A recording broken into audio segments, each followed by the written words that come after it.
Hello and welcome to Great British Landscapes. We're looking at a picture by Joe Rainbow that we're going to take a look at, critique, talk about, and it's a place called Gunwalloe in Cornwall. I Sounds think. like Cornwall. Yes. And it's we are lucky. The work that we get to see here. By the way, Joe, fantastic name for a landscape photographer. Yes. I can't help feeling that's hard to beat. You know, you pick that out of the kind of Hollywood landscape photographer kind of set there. The thing that I talk a lot about in workshops and in masterclasses is energy as a characteristic that I believe, or certainly it's something that a quality that I look for in composition, and this has it by the bucket load. It really does, but not in a kind of chaotic way, but in a very, very structured way. And just looking at the water flows and the way that sort of harmonises with the shape of the sky here is absolutely wonderful. So, the immediate impression is very positive in all sorts of ways. But that's the thing that I'm really struck by is the energy flow and the beauty of that alone. There's movement everywhere. Spectacular. Isn't there? Yeah, there really is. I think that if we judge, that's a hard word to use, isn't it? I think looking at the picture in more detail, which we will do shortly, I'm sure we may find one or two things that we would wish to discuss in more depth. I'm going to guess that Joe's used a DSLR because the aspect ratio is 3:2, and that's something that I know will be of interest to many. And I often find a 3:2 aspect ratio vertical a little bit difficult, the proportions of it.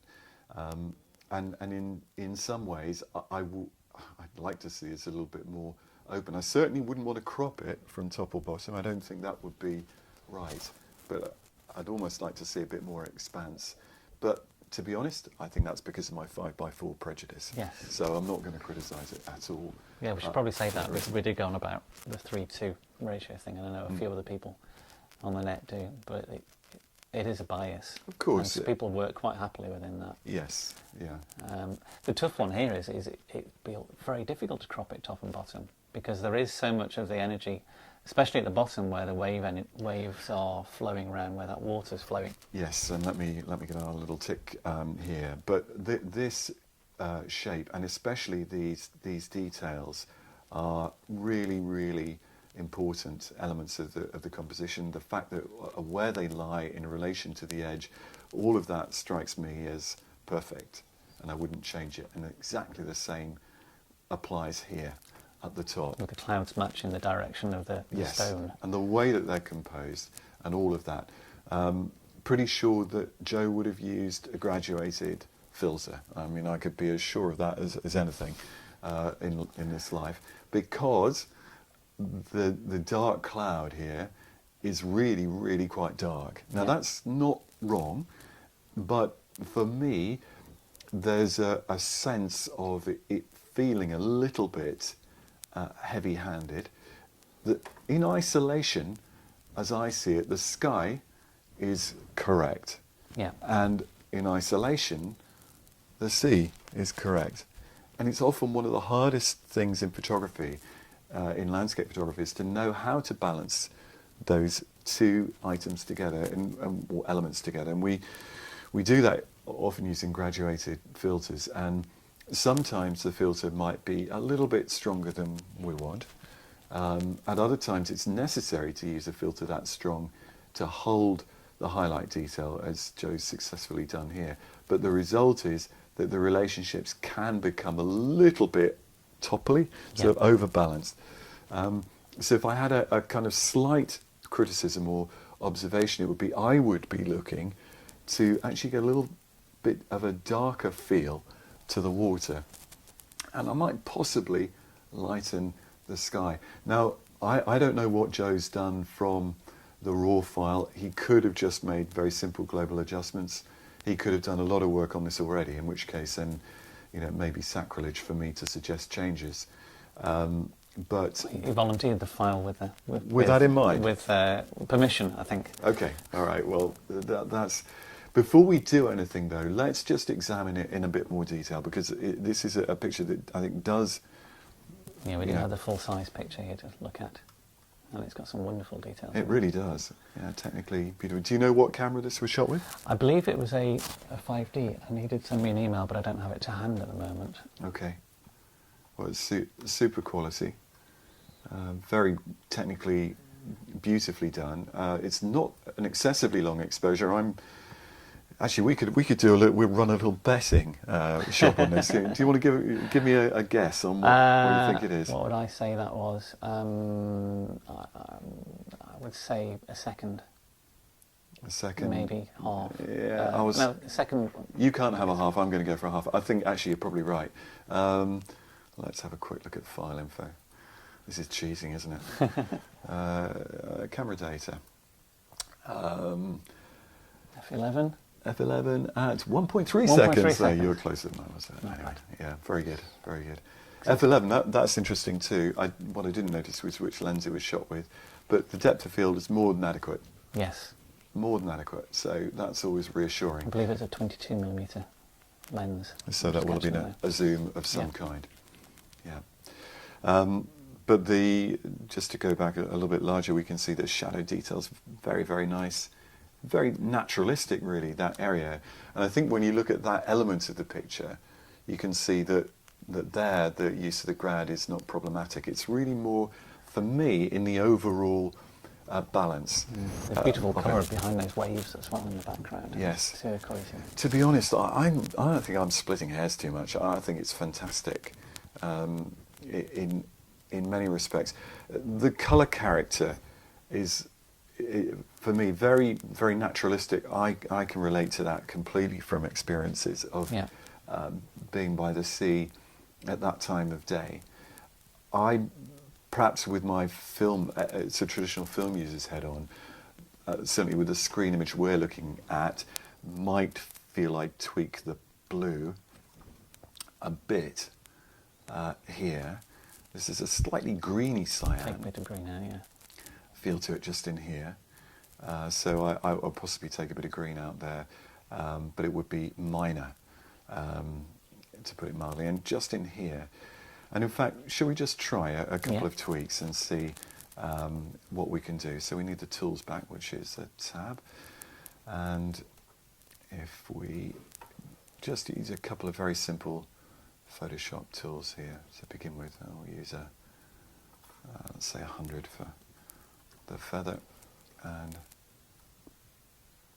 very, very crude, because we know we can always change the edges. And layers. It's open. Yeah, thank you. And I'll just do it the way that I'm used to. Yeah. No, it's different. Yeah. CS3. And here we are.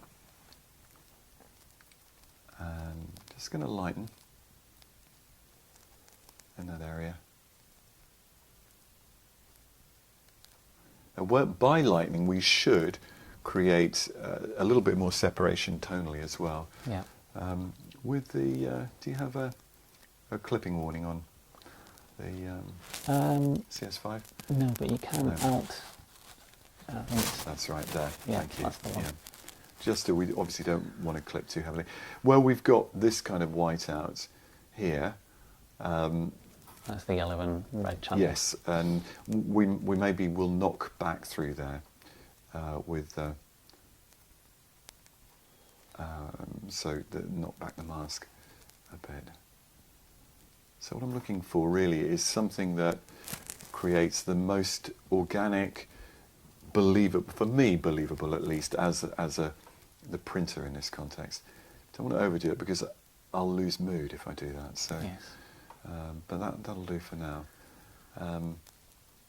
So I'll just switch blending modes just to see. I think it's Yeah. See that? Yeah.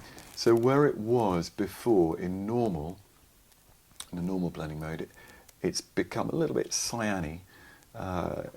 Whether luminosity makes it too grey, I don't know, but I quite like a grey cloud to be grey. That might be a bit too much. Sometimes when that happens, you actually have to recreate that layer and tweak the colour with colour balance or hue and saturation. But we'll leave it like that for now. The other thing I'm going to try and do to restore balance is to, again, this time because we've got a pretty large file, we'll use a very, very soft feather, is to just darken down the sea itself in the foreground. And using a black background here, which is not recommended, by the way. I will change that in a second. Can I do it while that's on? Can I have a grey? I'll do that in a minute. Yeah, I think it's in the preferences. Yeah. Okay, so let's just darken.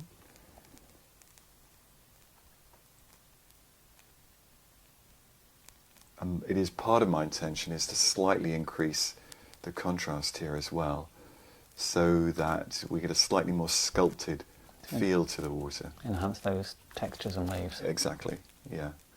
And if we look at the layer, we should be able to... no, we can't. No, sorry, that's a... No, this is the wrong thing. Can I just... can't switch midway? And no. Oh, finding all sorts of different things about CS5. You know, you can click on the tones to get the indicator. Yes. If you use the hand on the curves adjustment above the eyedroppers. There's a little hand, and then you can roll over and... There we are. Just to give us a guide as to where on the curve these tones are. Yes, we've increased the contrast in this area, which is the idea. So what I might do is just get rid of that one and pull the top of the curve up. This, bring the highlights right up. Yeah, before we shouldn't yet run into any kind of clipping. No, we're not. No, we're fine. So we could keep going that way. That's holding down the Alt key while dragging that bottom slightly. Exactly. Yeah. Exactly. Incidentally, I noticed that it's actually the mask is going to have to be tweaked because the corners aren't getting the full effect of this layer. Yes. So, so far so good. I'll leave that for now. And what I'm going to do is use a brush there and a white there, and just increase the size of this selection. And whoops, move this up. Hopefully this is going to work. Am I doing the right thing? Yeah, I think so. Full flow. I think that selection feathering in the corners is an idiosyncrasy of the feather tool on the select. Right. And it didn't do that on all Photoshops. Right. I think that they looks do. okay now. They do vary. Okay, so let's go back to the original. That's what we've done. Now, I think the cloud needs a bit more work, but to me that's looking a bit top heavy, and that needs some refinement, but I'm heading in the right direction. Yeah. So what I would do, I'm going to work a little bit on the cloud, and what I'm aiming to do is to expand the effect of this curve layer a bit. Yeah. So, but do it in a subtle way. So you're just painting onto the mask. Exactly. Yeah. So if we paint with white, we'll blow it up a bit so we can see what we're doing. And should I use the little target for that? Yeah, it might help people to see what's going on. Yeah. So, and I've got the flow set at 12%. The opacity is 100%. That means it should, in the end, if I keep painting, that's the maximum it will get to, is it? Yes. But by using a flow of 12, I can use 10. But and the flow is how it builds up, isn't it? If you do once, you get 12%. If you do another one, you get another 12%, as it were. Exactly. It gradually builds up. Yeah. And we should be able to see that effect of that, there. Yeah. By hitting the Alt key and clicking on the icon of the curve there. This is a bit heavy here now, so just make sure that is working. Yes. It's starting to build up, isn't it? Yeah. So that's Alt key and click on the mask and you can get the representation of it. Yeah. Correct. I'm going to just reduce the opacity of that slightly, or the effect, because it's amazing how quickly you can build up those strokes without realising, and then find you've gone too far. Of course, the beauty of Photoshop is you can always pedal backwards. Yeah. When you do something, and it's just to, and sometimes I find what I'm doing is almost like reducing drama, but in the interests of balance, I think that's a sacrifice that's worth making. So let's go back a bit then, and so we still need to work on that one a bit, I think. And there, it's hard for me to actually see the effect of it with the this target in front, but reduce the size of the brush a little bit. It's amazing. To come back, yeah. Yeah, I think so. Just a little bit more there. Okay, and back we go. Now, yeah, looking better. Getting a slight highlight behind the cloud there. Yeah. While you would expect that, I think it's gone not too fractionally too far. So I'm just going to go to black, and so that's painting black onto the mask now. Painting back through it again. Yep, exactly. But I want that on a higher flow. Possibly. I think that's doing the trick. Yeah, it's doing the trick. You know, and it is, I've said it before, but painting with light, you know, not wanting to sound fanciful, but I think that's a good philosophical principle when you're doing this, is it must look as if that's what it could have been for me. Okay, now looking at the lower curve, this is a bit bright still in here, so I'm going to apply, better go back to white here, and apply a bit of, or 9%, bit of the darkening layer into that highlight. It's bringing some texture in there as well. Yes, it is. So if we, yeah, you can see that's, it's perhaps more in keeping. It might be something we have to look at more, and come up through here a bit too. And then in the end, we might have to back off a bit of that with opacity. Starting to come good, I think.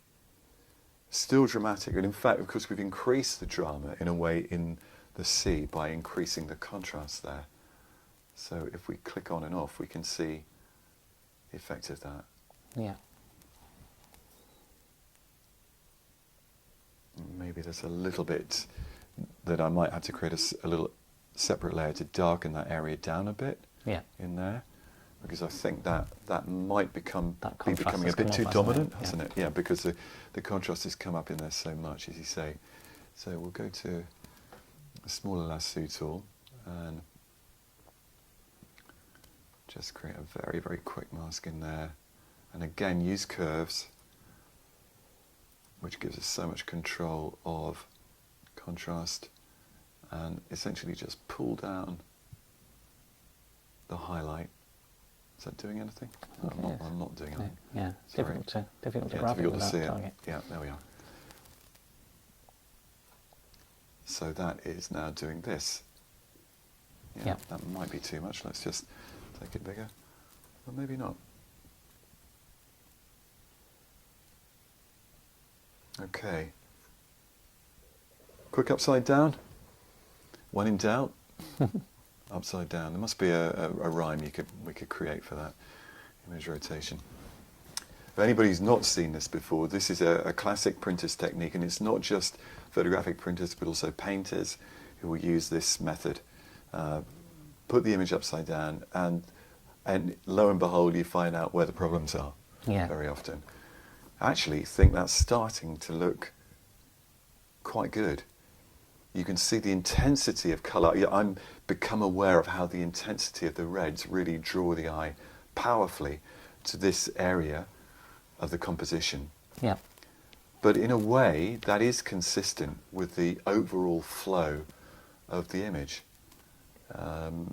Does it need, the question I'm asking myself is, does it need some counterbalancing in terms of colour, saturation, or of contrast? And I'm not sure that it does. I think it's fine. Any thoughts, Tim? No, I agree. Stage? Yeah.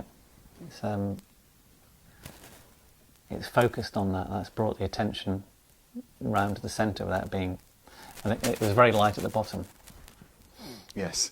And here's Joe's original interpretation. And, you know, it is a fantastic picture. You know, you cannot make a silk purse out of a sow's ear. You know, I think that we have hardly talked about the composition because, in a sense, it's quite simple, but you still have to see the potential of the rocks, the way that the light, in spite of the fact that this would appear to be in shadow, it's obviously, you know, relative to the sun, it's clearly reflecting lots of skylight off that side, yet these are in silhouette. The kind of powerful action that makes movement, which is reflected by the shape of the clouds, you know, to see the potential of that and then use this lovely flow of water. That flow of water is fantastic. Which is brilliant. Picture. Brilliant. And I think that's the one thing I would say, you know, he's simply given me the chance to suggest he makes more of it, let's say. As I think that does that, I hope. And it both rebalances it, but also brings to the fore one of the greatest strengths of the picture, which is this wonderful flow of water. I think that other people would probably interpret it differently. I mean, I haven't touched the colour. Oh, post-processing is all it's a smorgasbord of different opinions. And it is, and I don't want to go overboard on that because I think it's important. For me, there's always this balance where if you're working on somebody else's picture, how much of it is you bringing your own prejudices to the work, and how much of it is actually what is best for the work itself. And I think it's the art of being a good printer is actually going to listen to the artist and then hopefully guide them in a way that is the best possible outcome. Yeah. So it would be even better in a way if we had Joe sitting here saying, "Well, that's not what I saw," or whatever. Yes. Yeah. But hopefully he'll be reasonably happy with it, and perhaps he'll go on and make some adjustments that will make it even better. But in many ways, my philosophy of Photoshop is that only do the minimum that's necessary. So as a general rule, I mean, sometimes you need to do a lot to make the picture really, really come together. But a picture that has to be good in the first place, because otherwise it's not worth doing it. And it definitely was good. Definitely, and it's a wonderful characteristic. So I think what always we've really done is given a little bit more shape and balance to it, and not touch the colour. You could touch the colour, but I don't. You know, I would leave that to Joe. He saw that scene. My only comment on the picture, I think, when I first saw it, I had this desire to see a little bit more to the right. I think. It's beautifully centred, the way it's put together, but there is this overall gesture towards the right. It's like a gaze that the landscape has. Yeah, there is a draw, and that's because the clouds rocks and the rocks are moving that way, and that's a very interesting point. The way that the kind of you might call it the anthropic, I think is the term we came up with. Way that the elements of the landscape, the way that they reflect human characteristics or gesture and appearance, will tend to draw the way we arrange the proportion. So in this case, Tim, what you're saying is by having more space on the right, the rocks could be looking into the right-hand side. It's what people do with portraits. It's the classic one where you see a picture of a cyclist, and the magazines will say you want to put more space in front of the cyclist to go into. To cycle into. But the same thing happens with physical objects in the landscape as well, I think.